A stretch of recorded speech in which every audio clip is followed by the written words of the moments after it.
નમસ્કાર દોસ્તો, world in box academy જૂનાગઢની યુટ્યુબ ચેનલ પર આપનું સ્વાગત છે. આપણે જે ડેઇલી કરંટ અફેર્સ લેક્ચર્સની શરૂઆત કરેલી છે, તો એમાં આજે લેક્ચર નંબર 2 અને આપણે કરંટ અફેર્સ જોવાના છે 360 ડિગ્રીથી. એટલે કે કરંટ અફેર્સની સાથે સાથે જે પણ જીકે જીએસનો પોઈન્ટ કનેક્ટ થતો હશે એને પણ અહીંયા આપણે સમાવેશ કરી લેશું. લેક્ચર નંબર 2 અને મંથ છે મે 2026. શરૂઆતમાં તમને આ લેક્ચર રેકોર્ડેડ સ્વરૂપે ઉપલબ્ધ થશે. ટૂંક સમયમાં આપણે લાઈવ મળીશું. શરૂઆત કરીએ આજના લેક્ચરની. પહેલો જ પ્રશ્ન છે, તાજેતરમાં કેન્દ્રીય કેબિનેટે સુપ્રીમ કોર્ટના ન્યાયાધીશોની કેટલી સંખ્યા વધારવા માટે મંજૂરી આપી? કોની વાત કરી છે અહીંયા? Supreme court. તો સુપ્રીમ કોર્ટની અંદર જે ન્યાયાધીશો છે એની સંખ્યાને લઈને હાલમાં સંસદ દ્વારા જે ન્યાયાધીશો છે એની સંખ્યામાં વધારો કરવામાં આવ્યો. તો પેલા વર્તમાનમાં કેટલી સંખ્યા હતી? સીજેઆઈ પ્લસ અન્ય ન્યાયાધીશો. તો સુપ્રીમ કોર્ટની અંદર વર્તમાનની અંદર 33 પ્લસ 1 એટલે કે 1 એટલે CJI, chief justice of India. તો હવે અહીંયા સીજીઆઈ ની વાત નથી, વાત છે અન્ય ન્યાયાધીશોની. એટલે કે આ 33 ની અંદર વધારો કરવાનો છે. તો કેટલો વધારો કરવાનો છે? 4 નો. તો સંસદ દ્વારા કેબિનેટ દ્વારા 4 નો વધારો કરવામાં આવ્યો છે. 33 થી વધીને હવે કેટલી સંખ્યા થશે? 37. 37 પ્લસ 1 એક સીજીઆઈ તો છે જ, તો કુલ જોવા મળશે આપણને 38 સીજીઆઈ સાથે. તો સંસદ દ્વારા કેટલી સંખ્યાનો વધારો? ન્યાયાધીશોની અંદર 4 નો વધારો. સુપ્રીમ કોર્ટના અન્ય ન્યાયાધીશોમાં સંસદમાં the Supreme Court number of જજીસ અમેન્ડમેન્ટ બિલ 2026 રજૂ કરવા મંજૂરી આપી છે. તેની અંદર કેબિનેટ દ્વારા સુપ્રીમ કોર્ટના ન્યાયાધીશોની સંખ્યામાં 4 નો વધારો કરવામાં આવશે. એટલે વર્તમાન જે 33 છે તે વધીને કેટલી થઈ હશે? 37. અહીંયા સીજીઆઈ નો સમાવેશ નથી. સીજીઆઈ સિવાયના જે અન્ય ન્યાયાધીશો છે તેની વાત છે. તો હવે 33 થી 37, 37 પ્લસ 1 એટલે કુલ થશે 38. CGI chief justice of India, supreme કોર્ટના મુખ્ય ન્યાયાધીશ. The Supreme Court number of જજીસ એક્ટ જે 1956 હતો, જે શરૂઆતમાં પ્રથમ એના સુધારો કરવામાં આવ્યો. એના પછી અલગ અલગ સુધારા, લાસ્ટમાં 2019માં પણ સુધારો થયો છે અને હવે 2026માં. તો સુપ્રીમ કોર્ટની થોડી વાત કરી લઈએ. સુપ્રીમ કોર્ટનું ગઠન ક્યારે કરવામાં આવ્યું હતું? 28 જાન્યુઆરી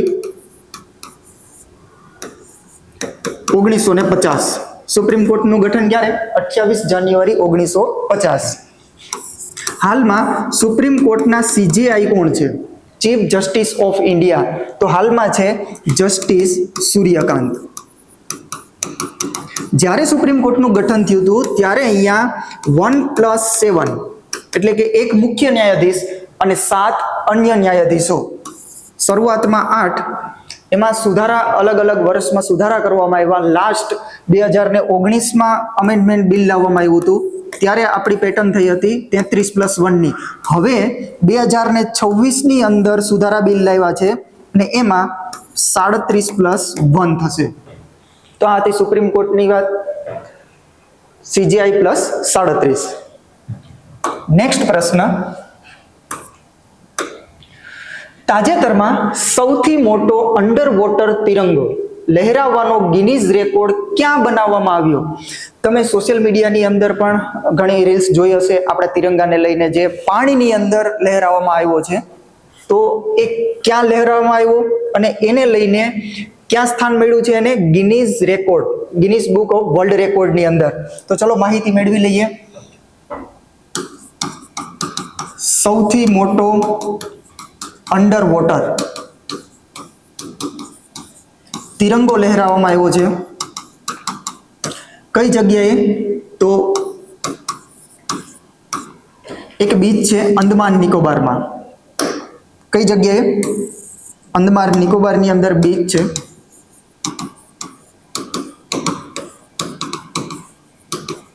ત્યાં તિરંગાને અંડર વોટર એટલે પાણીની અંદર લહેરાવવામાં આવ્યો છે અંદમાન નિકોબાર ખાતે. અને આને લઈને આપણને ગિનીસ બુક ઓફ વર્લ્ડ રેકોર્ડમાં સ્થાન મળ્યું છે? તો કઈ જગ્યાએ? અંદમાન નિકોબાર.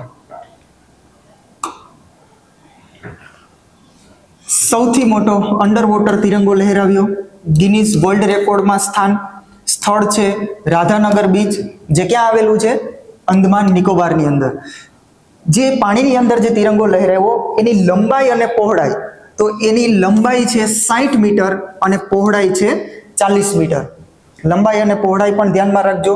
સૌથી મોટો તિરંગો લહેરાવ્યો છે પાણીની અંદર, લંબાઈ છે 60 મીટર અને પહોળાઈ છે 40 મીટર. હવે અહીંયા અંદમાન નિકોબારની વાત કરીએ તો અંદમાન નિકોબારની રાજધાની અંદમાન નિકોબાર, તો એની રાજધાની પોર્ટ બ્લેર. શું આ સાચું છે? પોર્ટ બ્લેર? તો આ સાચું નથી, કારણ કે પોર્ટ બ્લેરનું નામ બદલી અને સરકાર દ્વારા શું કરી દેવામાં આવ્યું? શ્રી વિજયપુરમ. શ્રી વિજયપુરમ યા શ્રી વિજયાપુરમ. તો પોર્ટ બ્લેરનું નામ બદલાઈ ગયું છે અને નામ થઈ ગયું છે શ્રી વિજયપુરમ યા શ્રી વિજયાપુરમ.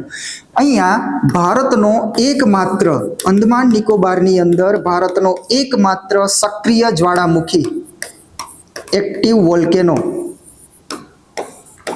શું નામ છે એનું? તો બેરન દ્વીપ. અંદમાન નિકોબાર ખાતે બેરન દ્વીપની અંદર ભારતનો એકમાત્ર સક્રિય જ્વાળામુખી, નામ છે બેરન દ્વીપ. અંદમાન અને નિકોબાર, અંદમાન અને નિકોબારને અલગ કરતી ચેનલ, કેટલા ડિગ્રી ચેનલ અંદમાન અને નિકોબારને અલગ કરે છે? તો 10 ડિગ્રી ચેનલ. આ 10 ડિગ્રી ચેનલ છે, જે 10 ડિગ્રી અક્ષાંશ છે એ અંદમાન અને નિકોબારને અલગ કરે છે. તો થોડું અંદમાન અને નિકોબાર વિશે પણ જાણકારી રાખવાની. હવે અહીંયા તિરંગાની વાત છે, તો આપણો રાષ્ટ્રધ્વજ તિરંગો, તો એને ભારત સરકાર દ્વારા ક્યારે અપનાવવામાં આવ્યો હતો? ભારત સરકાર દ્વારા એટલે જ્યારે આપણું બંધારણ બનતું હતું ત્યારની વાત છે. બંધારણ સભા દ્વારા ક્યારે અપનાવવામાં આવ્યો? 22 જુલાઈ 1947. ક્યારે અપનાવવામાં આવ્યો છે? 22 જુલાઈ 1947. એટલા જ માટે આપણે 22 જુલાઈને કયા દિવસ તરીકે ઓળખીએ છીએ? Flag day. 22 જુલાઈને કયા દિવસ તરીકે? ફ્લેગ ડે તરીકે. અને ક્યારે અપનાવવામાં આવ્યો છે? 22 જુલાઈ 1947. આ તમે જોઈ શકો છો ફોટો, જે પાણીની અંદર આપણો તિરંગો લહેરાયો છે અને આને લઈને ગિનીસ બુક રેકોર્ડમાં આપણું સ્થાન નોંધાવ્યું છે. પાણીની અંદર છે આ અંદમાન નિકોબાર ખાતે. એના પછીનો પ્રશ્ન, તાજેતરમાં વર્લ્ડ પ્રેસ ફ્રીડમ ઇન્ડેક્સ 2026માં ભારતને કેટલામું સ્થાન મળ્યું? પ્રેસ સ્વતંત્રતાની વાતને લઈને ઇન્ડેક્સ બહાર પાડવામાં આવ્યો છે. તો અહીંયા ભારતનું જે સ્થાન છે એ થોડું નીચું છે ભારતના સ્થાનને લઈને, અને વિશ્વમાં ઘણા બધા દેશોની અંદર પ્રેસ જે સ્વતંત્રતા છે એ ગંભીર સ્થિતિમાં છે. વિશ્વના લગભગ 50% જે દેશોની અંદર જે પ્રેસ સ્વતંત્રતા છે એ ગંભીર સ્થિતિમાં છે. તો વાત કરી લઈએ world press freedom index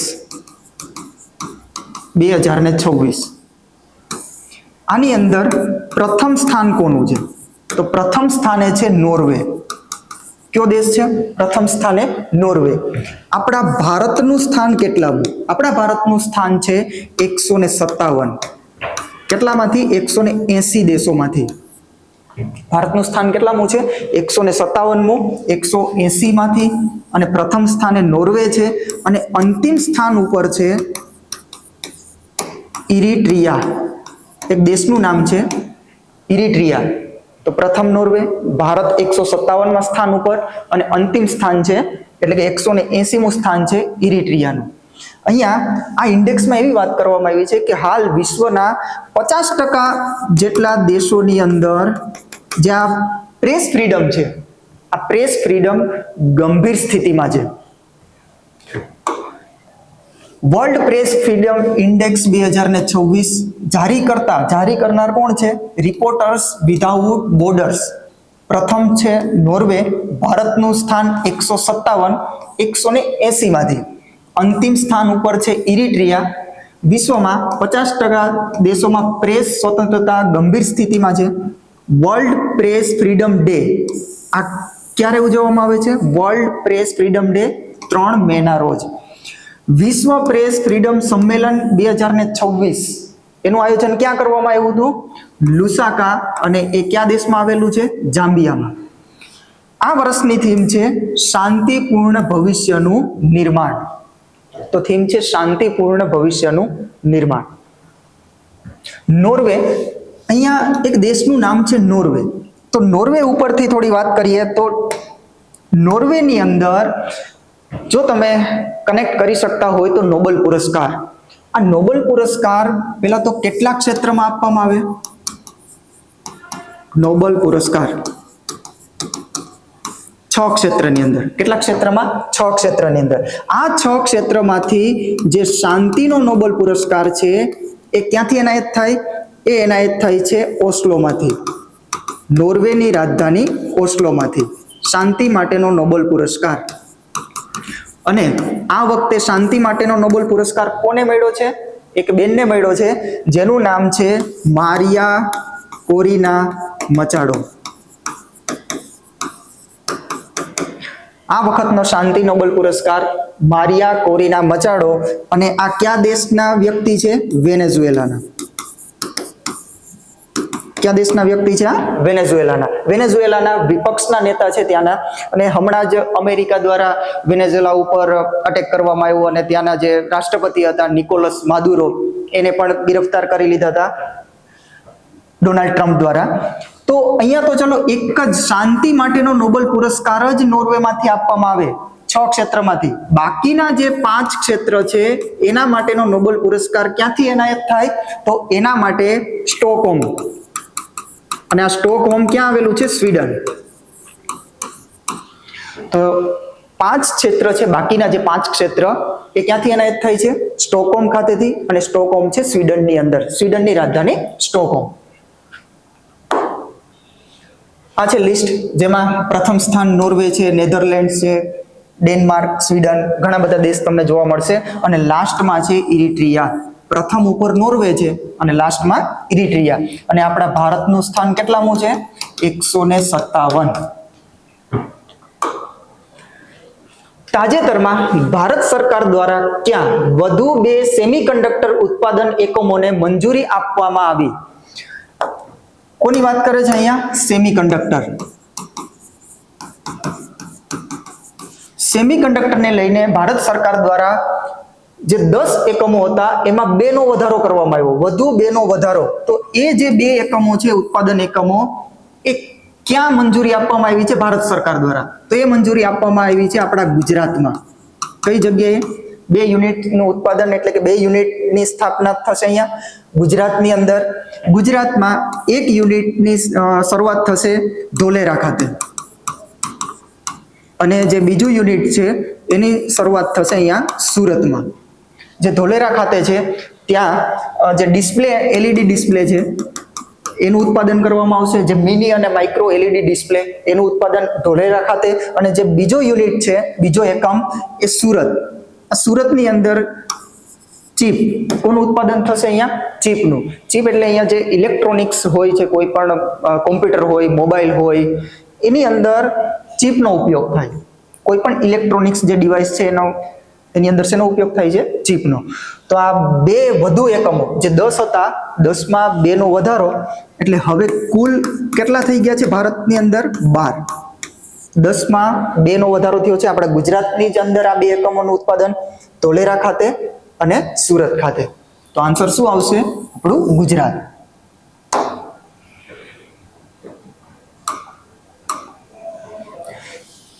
cabinet દ્વારા રૂપિયા 3,900 કરોડથી વધુના રોકાણ માટે વધુ 2 સેમિકન્ડક્ટર ઉત્પાદન એકમોને મંજૂરી આપવામાં આવી. કયા રાજ્યમાં? તો આપણા ગુજરાતની અંદર. ક્રિસ્ટલ મેટ્રિક્સ લિમિટેડ કંપનીનું નામ છે. એ ગુજરાતના ધોલેરા ખાતે શેનું ઉત્પાદન કરશે? તો mini micro LED display. Mini micro જે એલઈડી ડિસ્પ્લે જે આવે છે મિની માઇક્રો એટલે ડિસ્પ્લે. ઘણી વખત આપણે ટીવીની અંદર મોટી ડિસ્પ્લે હોય, તો જે આપણો ટેબ્લેટ હોય, આપણો મોબાઈલ ફોન છે, પછી આપણા ઇન કારની અંદર જે ડિસ્પ્લે આવે છે એ નાની ડિસ્પ્લે હોય, તો અહીંયા મિની માઇક્રો એલઈડી ડિસ્પ્લે મોડ્યુલ્સને લઈને ઉત્પાદન થશે ધોલેરા ખાતે. અને બીજું છે સુરત ખાતે સુચિ સેમિકોન પ્રાઇવેટ લિમિટેડ, એનું ઉત્પાદન ક્યાં થશે? સુરત ખાતે. ઇલેક્ટ્રોનિક્સ ઉદ્યોગો માટે આ શું કરશે? ઇલેક્ટ્રોનિક્સ ઉદ્યોગો માટે ચીપનું ઉત્પાદન. ઇન્ડિયા સેમિકન્ડક્ટર મિશન હેઠળ મંજૂર કરાયેલ પ્રોજેક્ટની સંખ્યા હવે કેટલી થઈ ગઈ? 12.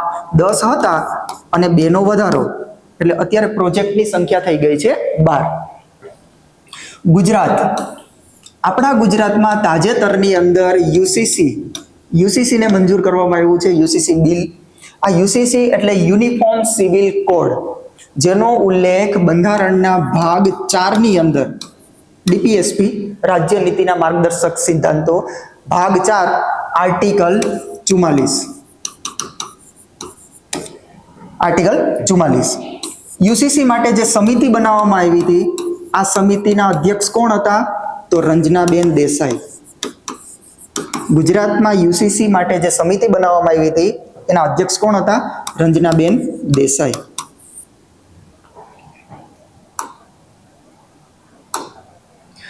એના પછીનો પ્રશ્ન, તાજેતરમાં કયા દેશમાં મેયોન જ્વાળામુખીમાં વિસ્ફોટ થયો?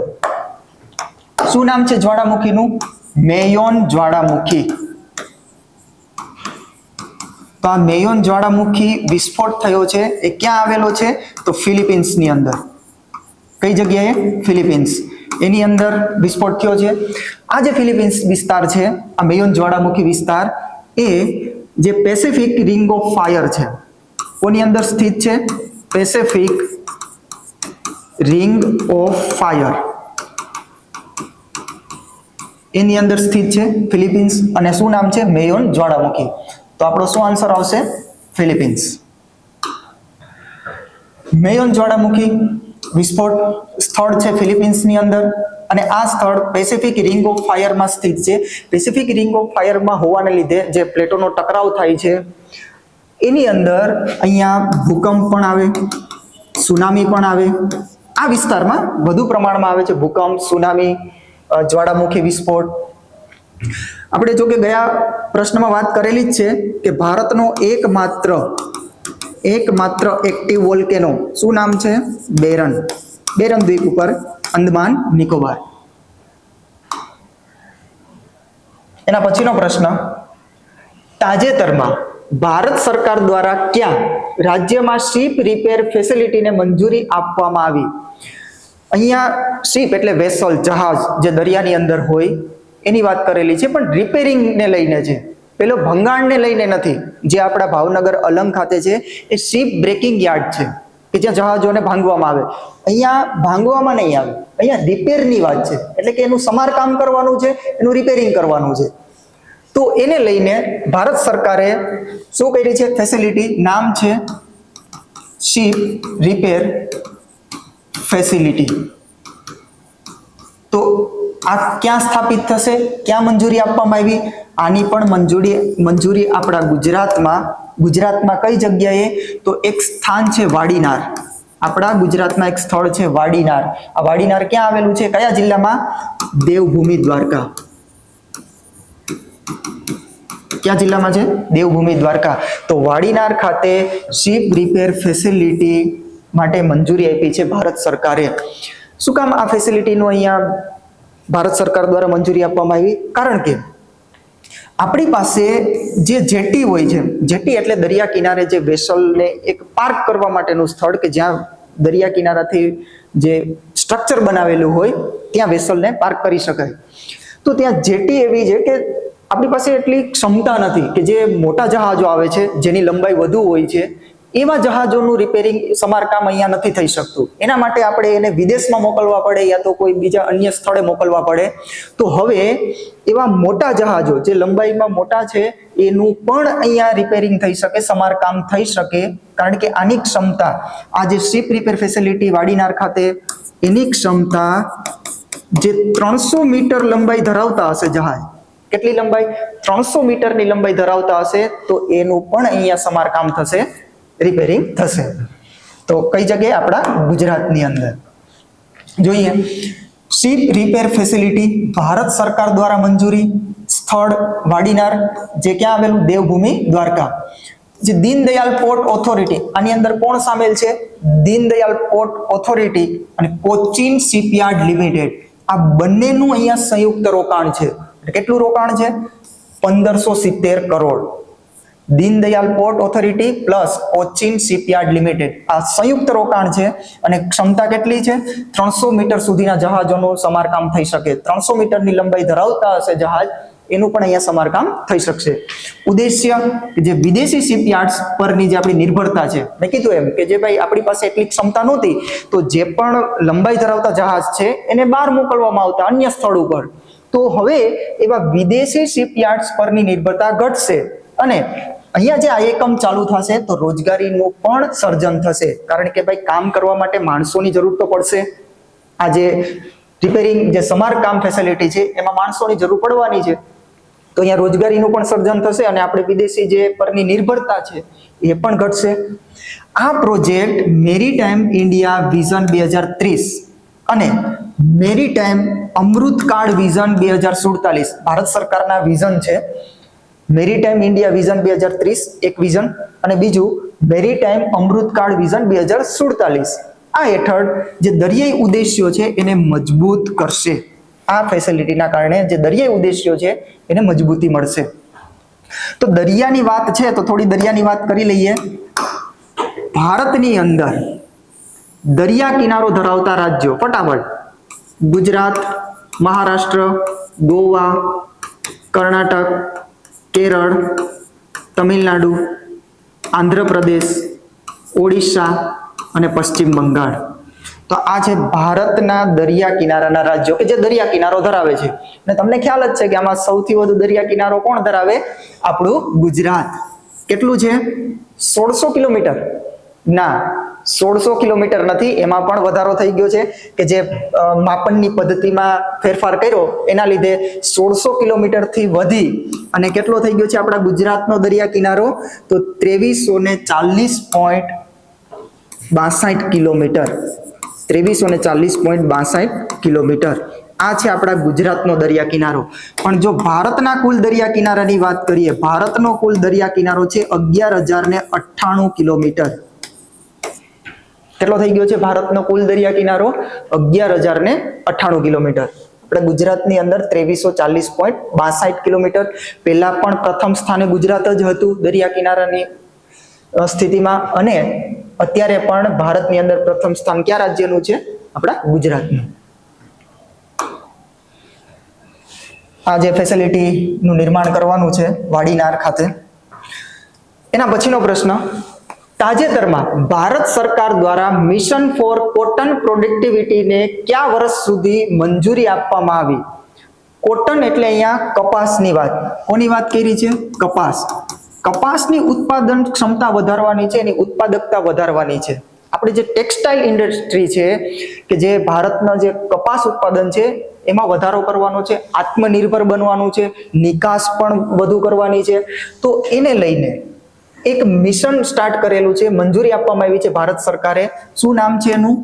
Mission for cotton productivity. Mission for cotton productivity, કપાસ ઉત્પાદકતા વધારવા માટે અહીંયા સરકાર દ્વારા 5F એક સમાવેશ કર્યો છે. Vision 5F. 5F એટલે કે જે ફેક્ટરી, ફેશન, પછી જે ફાઈબર છે એવા શબ્દોનો અહીંયા ઉલ્લેખ કરેલો છે. આપણે નેક્સ્ટ સ્લાઇડમાં જોવાના જ છે 5F ક્યાં છે. અને અલગ અલગ જે ઉદ્દેશ્યો છે, બાબતો, એનો પણ સમાવેશ કરેલો છે કે ક્યાં વિકાસ કરવામાં આવશે. કપાસના આધુનિક બિયારણોમાં ખેડૂતોને આત્મનિર્ભર બનાવવામાં આવશે, સક્ષમ કરવામાં આવશે. જે ટેકનોલોજી છે એને લઈને ખેતીની અંદર જે ટેકનોલોજીમાં સુધારો કરવામાં આવશે, એવા ઉદ્દેશ્યો પણ સામેલ કરેલા છે. વર્ષ ક્યાં સુધીનું મંજૂરી છે? પ્રશ્ન આપણો એ છે કે કયા વર્ષ સુધીમાં? તો કયા વર્ષ સુધીમાં? 2030-31 સુધી. તો શું આન્સર આવશે?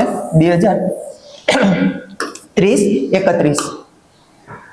મિશન ફોર કોટન પ્રોડક્ટિવિટી, કપાસની ઉત્પાદકતા વધારવા માટે ભારત સરકાર દ્વારા મંજૂરી 2030-31 સુધી. F5 vision, farm to fibre, fibre to factory, factory to fashion, fashion to foreign. 5F એટલે આ બધાનો પહેલો લેટર F જ છે. 5 વસ્તુ છે. કઈ 5 વસ્તુ? Farm to fibre, fibre to factory, factory to fashion અને ફેશન ટુ ફોરેન. અહીંયા મુખ્ય પાસાઓ કે કઈ કઈ બાબતોનો સમાવેશ કર્યો, તો એક તો બિયારણ અને ટેકનોલોજીનો વિકાસ કરવાનો છે, નવીનતમ પદ્ધતિઓ અપનાવવી, ગુણવત્તા સુધારણા, ટેસ્ટિંગ ઇન્ફ્રાસ્ટ્રક્ચર મજબૂત કરવું, જે બ્રાન્ડિંગ અને ટ્રેસેબિલિટી છે એની અંદર એક કસ્તુરી કોટન ભારત હેઠળ અહીંયા બ્રાન્ડિંગ અને ટ્રેસેબિલિટી ની વાત કરી છે. ખેડૂતોનું સશક્તિકરણ કરવું, સર્ક્યુલર ઇકોનોમી છે અને જે વૈવિધ્યતા છે કપાસની અંદર એની વાત કરેલી છે. આ મુખ્ય પાસાઓ. એના પછીનો પ્રશ્ન, ચલો આટલા જ પ્રશ્નો હતા આજે. હવે વર્લ્ડિંગ બુક્સ એકેડેમી જુનાગઢ ખાતે એક ઓફલાઈન બેચ લોન્ચ થઈ રહી છે. FHW અને MPHW ને લઈને નવી બેચ શરૂ થશે. ઓફલાઈન બેચ છે. ક્યારે શરૂ કરવામાં આવશે? 7 મે થી, એટલે કે ગુરુવારથી. અને સમય શું રહેશે? સાંજે 4 થી 6 નો સમય રહેશે. શરૂઆત થશે 7 તારીખથી. અહીંયા તમે ડેમો લેક્ચર અટેન્ડ કરી શકો. જે પણ વિદ્યાર્થીઓ ઈચ્છા ધરાવતા હોય તે અહીંયા આવી અને ડેમો લેક્ચર અટેન્ડ કરી શકે, ડેમો લેક્ચર ભરી શકે, અથવા તો વધુ જાણકારી માટે તમને આ નંબર ઉપર તમે કોલ કરી શકો. આ નંબર ઉપરથી તમને વધુ જાણકારી મળશે. અહીંયા તમને સંપૂર્ણ અભ્યાસક્રમનું માર્ગદર્શન છે. ગુજરાતની શ્રેષ્ઠ અનુભવી ફેકલ્ટી, ડેઇલી વીકલી ટેસ્ટનું આયોજન થશે, દરેક વિદ્યાર્થીનું પર્સનલ કાઉન્સેલિંગ થશે. આ બધી સુવિધાઓ અહીંયા તમને આપવામાં આવશે. અને પ્લસ સાથે મટીરિયલ પણ હશે, મટીરિયલનો સમાવેશ પણ થશે. ચલો તો આજના લેક્ચરના આટલા જ પ્રશ્નો રાખીએ. મેં કીધું એમ કે શરૂઆતમાં તમને આ લેક્ચર રેકોર્ડેડ મળશે. એક વખત આપણે લાઈવ જ્યારે શરૂ કરીશું ત્યારે આપણે વધારે પ્રશ્નો લઈને આવશું લાઈવની અંદર, અને એમાં વધારે ડીપમાં આપણે ચર્ચા કરીશું. તમારા પણ કોઈ સલાહ સૂચનો હોય લાઈવની અંદર તો એ પણ આપણે અહીંયા માન્ય રાખશું. તો અહીંયા સુધી રાખીએ. જય હિન્દ, જય ભારત.